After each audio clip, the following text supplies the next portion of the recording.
irmãos, vamos ao novo culto agradecer ao nosso Senhor.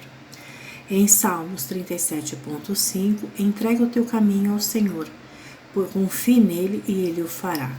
Em 1 João 4,19, nós amamos a Deus, porque ele nos amou primeiro. Vamos orar? Senhor Deus Pai, te agradecemos, meu Pai, por tudo que tem feito por nós. Agradecemos pelas bênçãos, misericórdias e graças obtidas. Te peço, meu Pai, oração e controle pelo nosso povo, pela nossa nação, pelos seus filhos, meu Pai, que tanto necessitam de Ti. O Senhor sabe qual o problema de cada um, aquele que tanto mais necessita de Ti.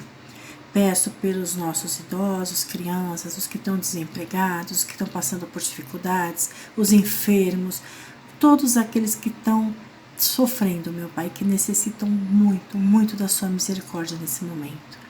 E mesmo dessa forma, com todos esses problemas que estamos passando, confiamos em Ti, meu Pai, cremos no Seu amor e na Sua graça. Obrigada, meu Pai, mais uma vez por tudo, em nome do Seu Filho Jesus. Amém. Um beijo a todos. Invisível, mas real, a Ele ministramos o louvor. Ao único que é digno de receber a honra e a glória, a força e o poder. Ao Rei eterno e imortal, invisível, mas real, a Ele ministramos o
Vamos ler Provérbios 10, versículo 22 para a nossa meditação, que diz assim: a bênção do Senhor é quem enriquece, e Ele não acrescenta dores.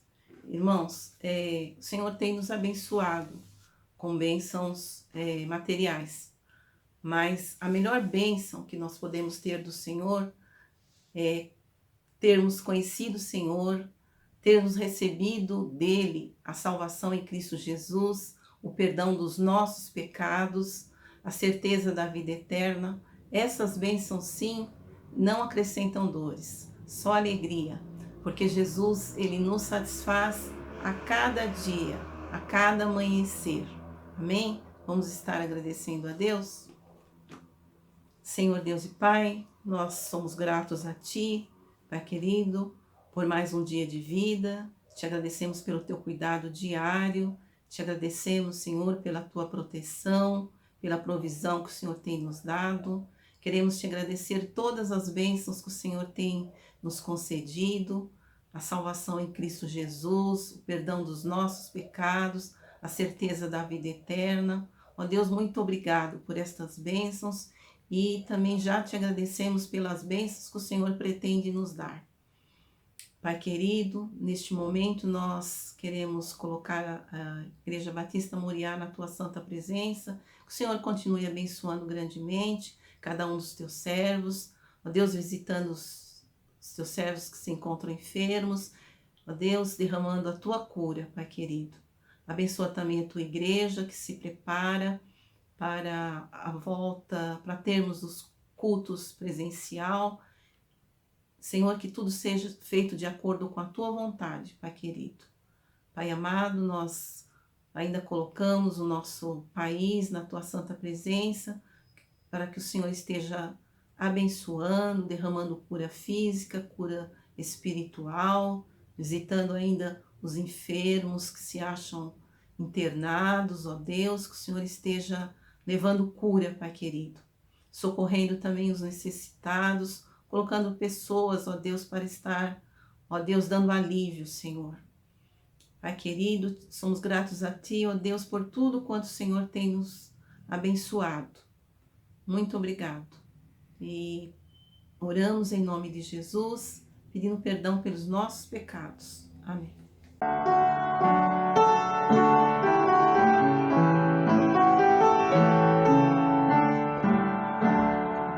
Se você gostou somente quando visto em seu favor, quem contemplará aquele que não só é criado? Patriarcas nem profetas nos chegarão a pensar.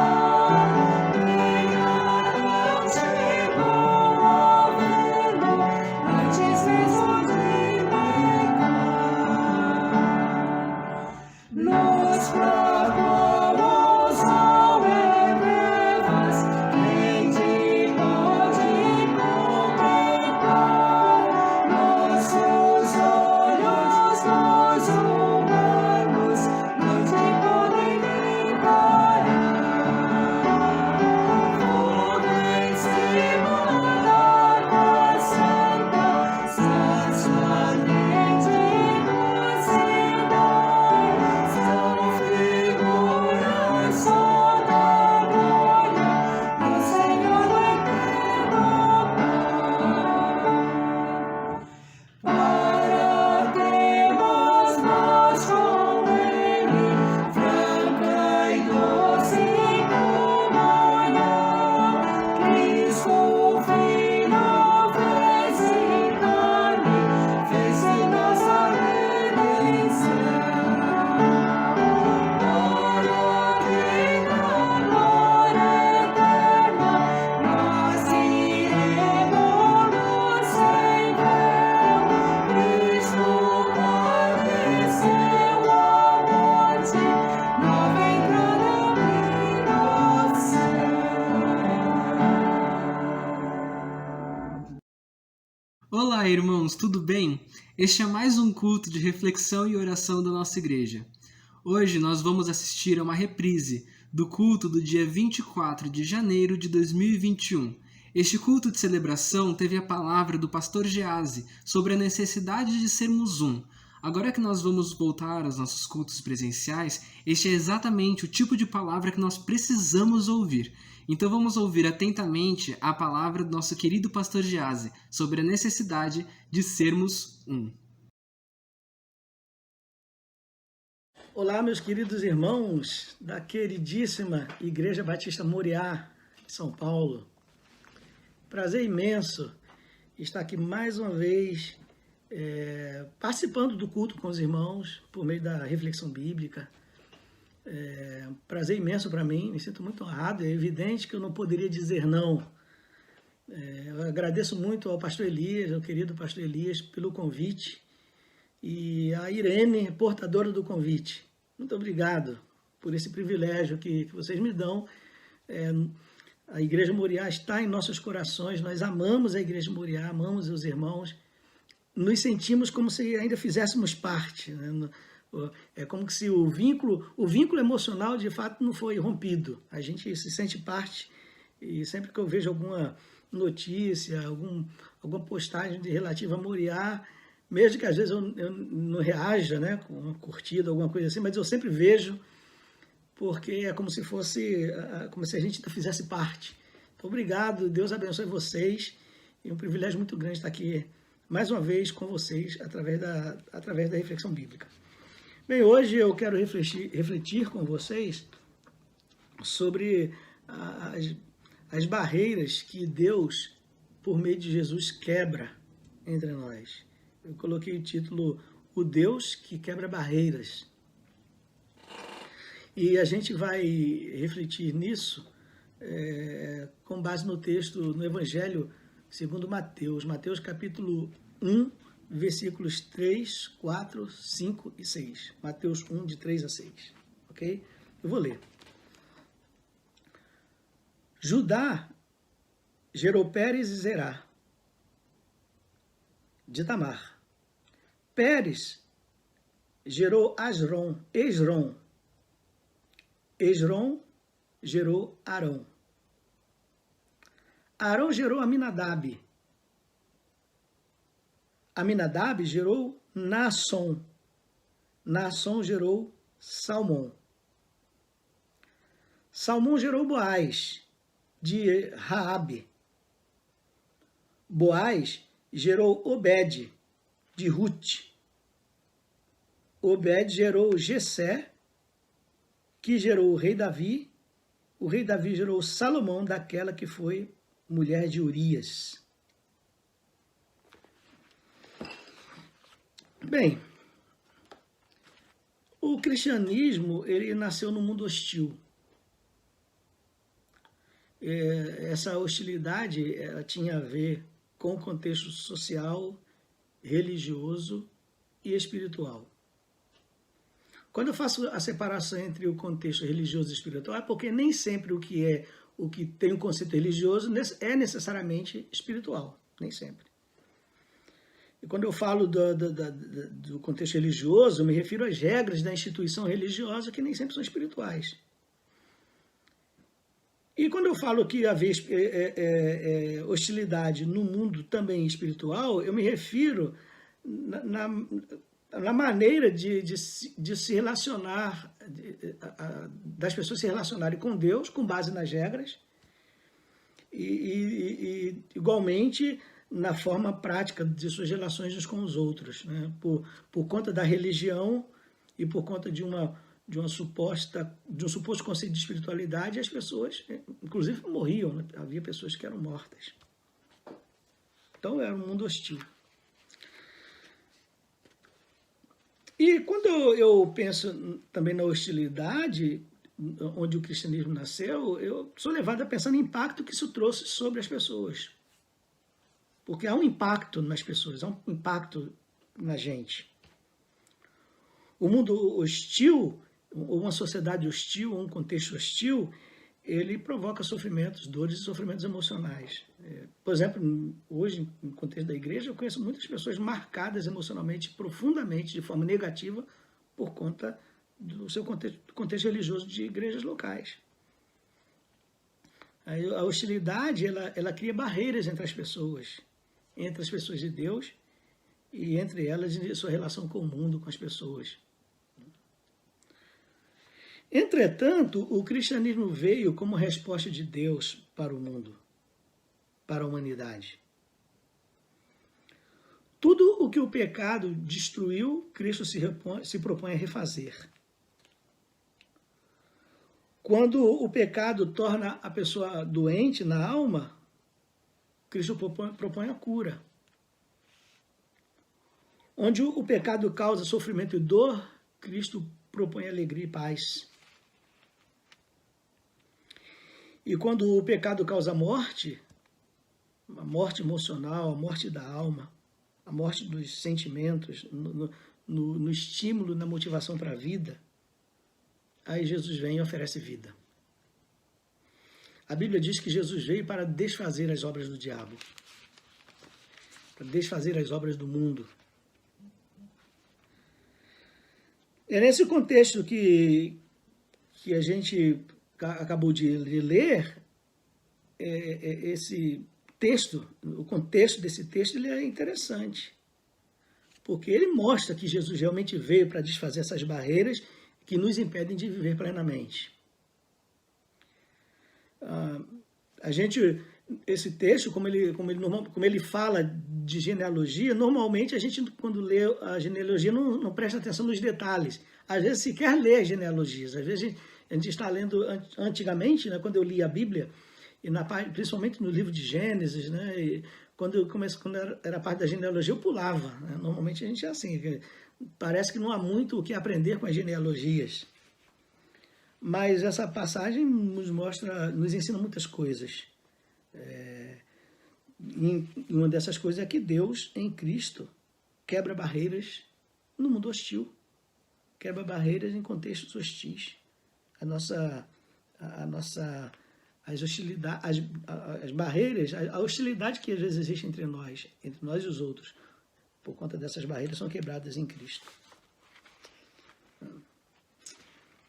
Bom, a partir disso, a partir dessa ideia, então a gente vai ver agora quais são essas barreiras que Deus em Cristo derruba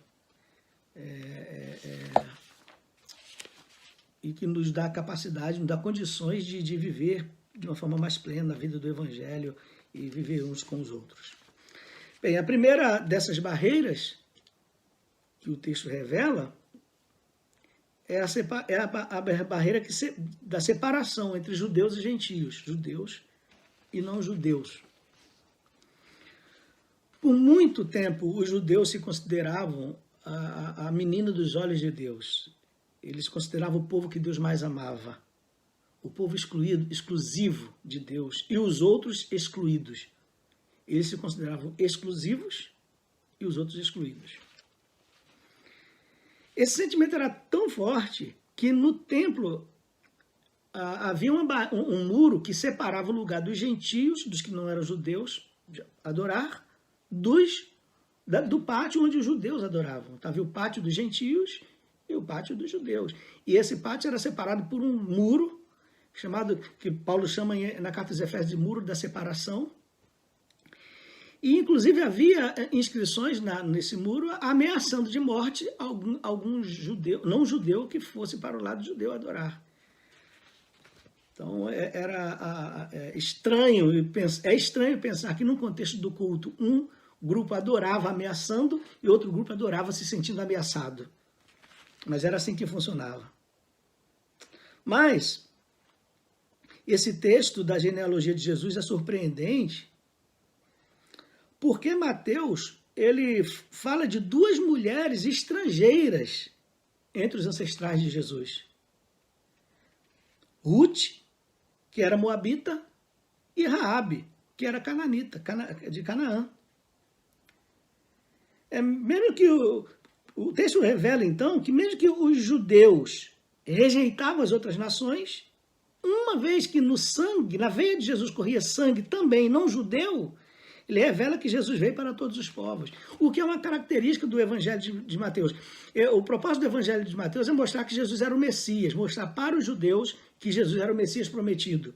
Mas do primeiro capítulo, ele insere na genealogia de Jesus, não insere no sentido da forma forçosa, mas no sentido de revelar, de pôr os seus nomes. Ele insere na genealogia de Jesus duas mulheres estrangeiras e termina o seu livro no capítulo 28, falando da grande comissão, quando os discípulos, apóstolos e, consequentemente, a igreja, deveriam ir, na medida em que fossem pelo mundo inteiro, falar do evangelho a todos os povos para fazer discípulos de todos os povos, de todas as nações, mostrando que Jesus, o Messias, não era exclusivo para os judeus, mas era para o mundo inteiro, para todas as pessoas de todos os povos. Na veia de Jesus corria sangue gentio. O que isso significa para nós? Isso significa que em Jesus não há, como o apóstolo Paulo fala, não há grego e não há judeu. Não há gente desprezada, ou que deva ser desprezada por conta da sua raça, da sua nacionalidade, por conta do lugar onde vive, do lugar de onde habita, por conta do lugar de onde veio. Não existe isso em Jesus. Isso significa que todas as pessoas, todos os povos são alvo do amor, da bondade e da salvação de Jesus. Que Jesus veio para amar, para morrer, para se doar por todas as pessoas, todos os povos. Em Jesus, os povos que eram inimigos, agora estão juntos no mesmo lugar para adorar o mesmo Deus, sem ameaças, sem muros que separem, como o apóstolo Paulo fala em sua carta aos Efésios, que diz que Deus em Jesus derrubou o muro da separação. Não há mais muro da separação no contexto da igreja. Inclusive, esse é um dos propósitos da carta do apóstolo Paulo aos Efésios, mostrar que Deus em Cristo criou uma nova humanidade. Antes a humanidade, na mentalidade dos judeus, era dividida entre judeus e gentios, e o apóstolo Paulo fala na carta aos Efésios que agora em Deus não existe judeus e gentios, agora é um povo só. Né? É um povo só. No reino de Deus, há um lugar para todas as pessoas, de todas as raças, de todas as línguas, de todos os contextos sociais, há lugar para todo mundo. No mesmo banco, na mesma bancada na igreja de Deus, na igreja de Jesus, no cristianismo, judeus e gentios, vamos dizer assim, povos que antes eram inimigos, agora se sentam juntos para adorar o mesmo Deus. Pois é, essa é uma barreira importante que Jesus derrubou, que Deus derruba em Cristo. A barreira que separa as pessoas por conta da sua origem. No reino de Deus não existe mais essa barreira. Todos formam um povo só. A segunda barreira que Deus derruba através da pessoa de Jesus é a barreira que separa homem e mulher. As mulheres não eram muito apreciadas nos tempos antigos. Por exemplo, quando as crianças nasciam, se era menino, havia uma festa. Mas se era menina, não havia festa. No máximo, um tapinha no ombro, tá tudo bem, e ia para casa. Né? Mas não havia festa. As mulheres eram tão desprezadas que elas não eram necessariamente contadas como pessoas, mas eram tidas como um bem do homem da sua casa. Para ilustrar, por exemplo, se perguntasse para o homem o que ele tinha na casa dele, ele poderia dizer, eu tenho uma cadeira, uma mesa, um fogão, uma mulher, uma geladeira, enfim. A mulher era contada como um bem da casa. E num grupo sequer as mulheres eram contadas. Vocês sabem muito bem que por ocasião da multiplicação dos pães e dos peixes, o texto diz que havia em torno de 5.000 pessoas, diz assim, fora mulheres e crianças. E as mulheres não eram contadas. Mas, nessa genealogia, diz do Messias, então Mateus insere mulheres, 4 mulheres, Tamar, Ruth, Raabe e Batseba. Essa é uma das razões pelas quais essa genealogia surpreende, ela é surpreendente. Nas genealogias judaicas não era comum a ter nome de mulheres, caso ou outro, mas não era comum. Mas Mateus coloca mulheres na genealogia do Messias, daquele que era o Messias esperado pelos judeus, a pessoa mais importante que poderia nascer entre os judeus, o Messias esperado, e Mateus coloca na sua genealogia justo o nome de 4 mulheres, o que não era uma coisa comum. O que isso significa para nós? O sentido é grande. Significa que em Jesus nós não somos valorizados por sermos homens ou mulheres. Nós somos valorizados porque todos somos feitos à imagem de Deus e todos temos valor diante dele. Para Deus, nós todos temos valor e dignidade. O fato de ser homem ou mulher, para Deus isso não é importante. Algumas igrejas supervalorizam isso, o fato de ser homem e mulher. Aí no Brasil, eu já vi, e os irmãos certamente conhecem, que há igrejas onde as mulheres e os homens se sentem inclusive separados. Né?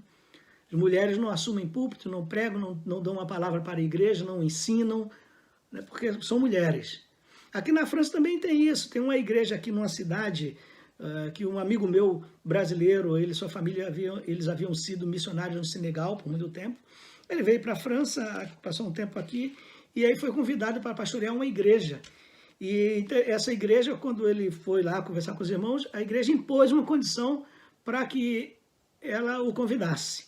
A condição é que ele assumisse diante dos membros da igreja, dos anciãos da igreja, de que jamais iria colocar uma mulher no púlpito, uma mulher à frente da igreja para falar, para ensinar, nem mesmo a sua esposa. A esposa dele, missionária, veio de um campo, 12 anos no Senegal, trabalhadora, capacitada, líder, mas tinha que ficar calada dentro da igreja, não podia fazer nada, porque naquela igreja, a igreja batista, não é outra denominação, a igreja batista, eles não aceitavam que uma mulher falasse, né? Ele aceitou essa condição, mas no fim não funcionou e pouco tempo depois ele teve que sair da igreja por conta de uma série de fatores, inclusive não esse fator, porque ele cumpriu o que se comprometeu, mas isso já mostra uma visão distorcida da igreja em relação ao evangelho. E é assim que normalmente funciona, né? Mas o apóstolo Paulo diz que em Jesus não há judeu nem grego, ele também fala, não há homem nem mulher. Diante de Deus, não é o sexo que torna a pessoa aceitável ou importante, mas é o seu coração, é o fato da pessoa ser feita à imagem de Deus. Em Jesus, nós todos somos povo de Deus. Em Jesus, o que conta é o coração. É o coração. Não o fato de ser homem ou mulher, mas é o que está aqui dentro. E a terceira e última barreira que eu quero abordar com vocês dentro do texto é a barreira que separa santos de pecadores. Deus em Jesus quebra a barreira que separa santos e pecadores.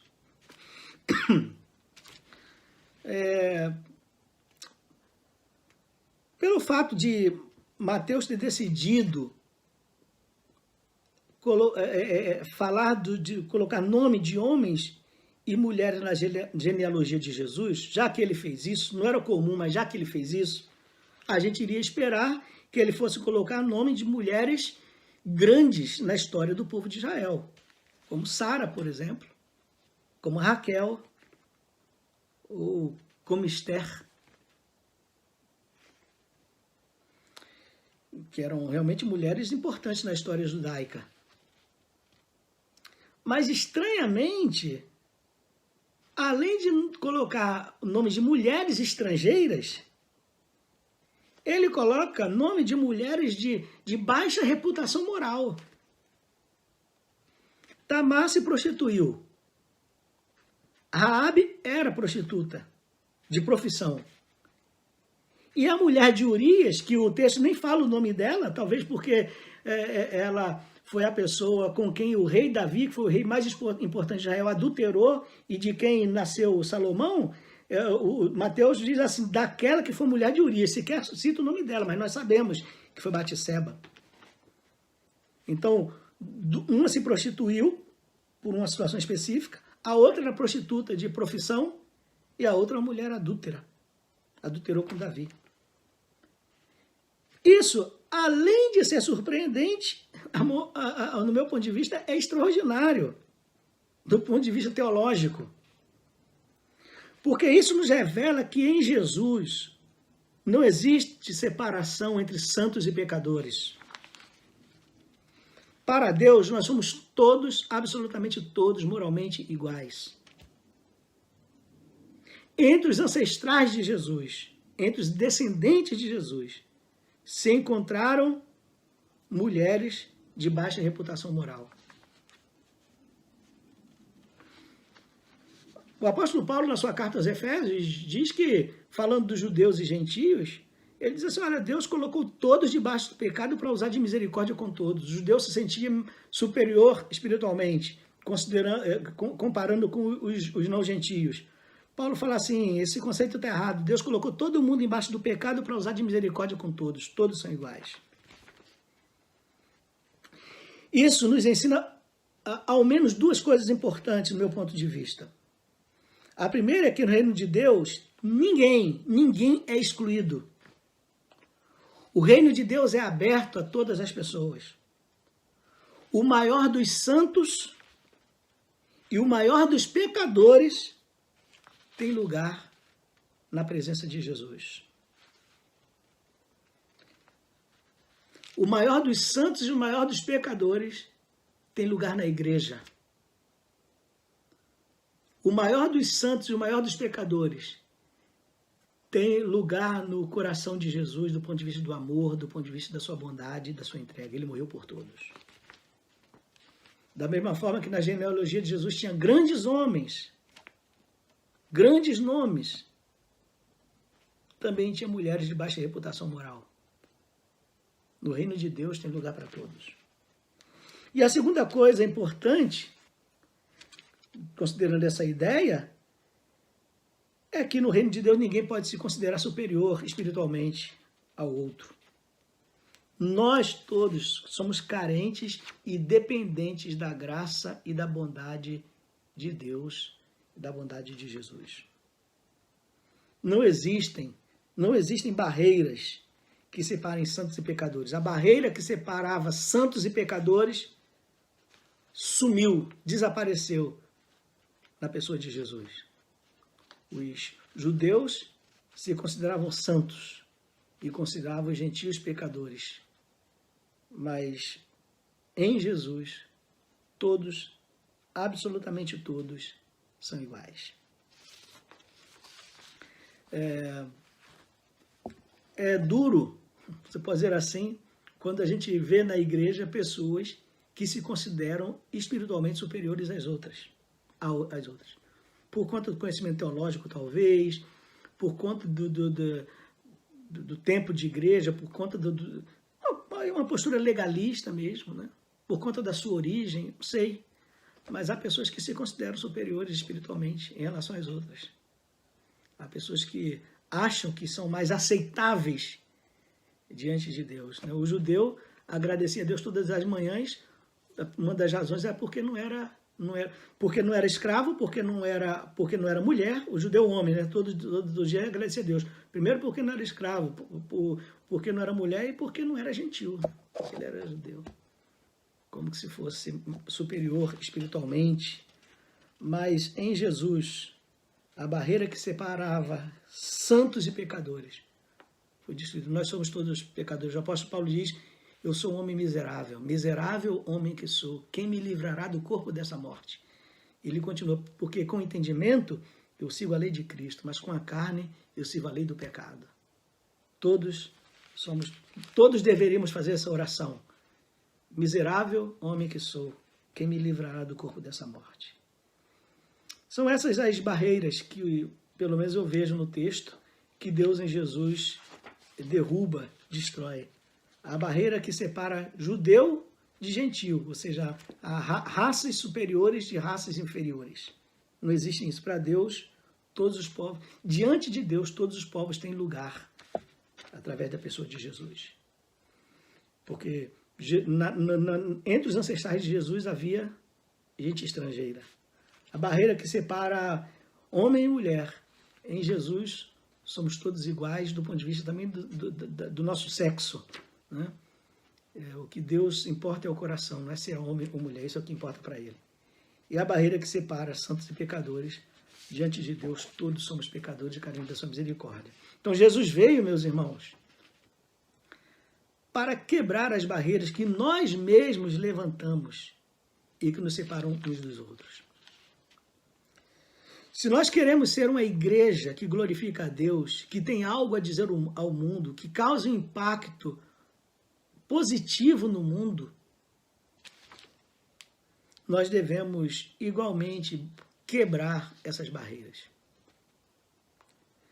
Na genealogia de Jesus, Mateus nos revela que o evangelho é para todos os povos, que ninguém está excluído do amor de Deus e que todo mundo, todos, são iguais moralmente diante dele. Consequentemente, eu quero terminar oferecendo essa sugestão.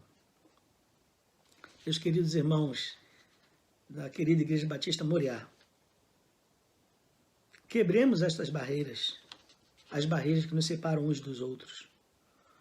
Porque onde Jesus é presente, não existem barreiras. Eu até sugiro um exercício. Pensem, além dessas barreiras, em outras barreiras. Quais são outras barreiras que nós levantamos entre nós e que nos separam uns dos outros? Quais são? Há outras barreiras. Quais são? E uma vez elencadas essas barreiras, derrubemos essas barreiras. Porque, como eu acabo de dizer, onde Jesus está, não existem barreiras. O apóstolo Paulo diz em sua carta aos Efésios, estou repetindo, que em Jesus Deus derrubou a barreira, o muro de separação. É isso. Que Deus nos abençoe a todos. Mais uma vez, obrigado por esse convite que me deixa feliz, me deixou feliz. E que Deus nos ajude a avançar como igreja dele, sem barreiras entre nós, mas que o amor dele, a bondade dele, a graça dele, seja o elemento motivador da nossa vida em relação ao nosso semelhante, em relação ao mundo e em relação a ele mesmo. Que Deus nos abençoe a todos e que não haja mais barreiras entre nós. Amém.